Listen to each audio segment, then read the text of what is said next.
J'ai failli jamais sortir cette pochette à bijoux. La raison, elle est simple, c'est que dans la pochette à bijoux, il y a une difficulté technique, c'est le porte-boucle d'oreille. Et ça m'a valu des sueurs froides.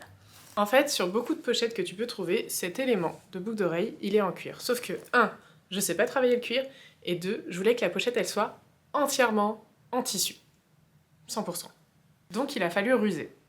Donc première option, entoiler des 2 bandes de tissu. C'était absolument pas suffisant, beaucoup trop fin.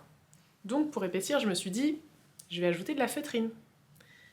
Alors, ça c'est mon premier prototype, uniquement avec de l'entoilage et de la feutrine. C'est beaucoup trop mou. On est bien sur l'épaisseur, mais en fait, à l'utilisation, c'est catastrophique. Parce que déjà, les trous, c'est hyper compliqué de les réaliser sans rigidité, et en plus, ils s'effilent. Et quand tu mets tes boucles d'oreilles, eh ben, les bandes, elles se séparent. Donc, pas du tout pratique. Et c'est là que ma meilleure amie, la colle, est intervenue. En fait, entre cette pièce du prototype et cette pièce, c'est exactement les mêmes matières.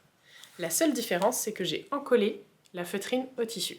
En fait, on a une pièce rigide, mais qui reste souple pour le transport, donc ça ne va pas casser. J'ai pu réaliser mes trous dedans sans aucune difficulté. Et donc, aujourd'hui, tu as une pochette à bijoux avec des jolis trous en tissu et à laquelle tu peux accrocher tes boucles d'oreilles en toute sécurité.